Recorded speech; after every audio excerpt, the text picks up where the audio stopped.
మానవతా దృక్పథంతో స్పందించి ఓ చిన్నారి భవిష్యత్తుకు భరోసాగా నిలిచారు జిల్లా కలెక్టర్ బి చంద్రశేఖర్.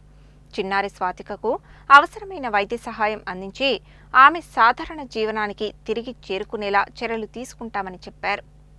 కనగల్ మండలం జి చెన్నారం గ్రామానికి చెందిన చంద్రమౌళి కుమార్తె స్వాతిక గతంలో జరిగిన ప్రమాదంలో ఒక కాలును కోల్పోయింది. తన కుమార్తెకు కృత్రిమ కాలు అమర్చాల్సిందిగా తాను ఉపాధి పొందేందుకు 3 చక్రాల బండి అందించాలని చంద్రమౌళి జిల్లా కలెక్టర్ను కలిసి వినతిపత్రం సమర్పించారు. కలెక్టర్ వెంటనే స్పందించి చిన్నారి స్వాతికకు కృత్రిమ కాలు ఏర్పాటుకు సాయం చేసేందుకు అంగీకరించడంతో పాటు ఆమె తండ్రికి జీవనోపాధి కోసం 3 చక్రాల బండిని మంజూరు చేస్తామని హామీ ఇచ్చారు. ఈ సందర్భంగా కలెక్టర్ మాట్లాడుతూ నిరుపేదలు, నిస్సహాయకులకు ప్రభుత్వం అండగా ఉంటుందని, ప్రత్యేకంగా దివ్యాంగులకు సహాయపడేందుకు ప్రాధాన్యమిస్తున్నామని తెలిపారు.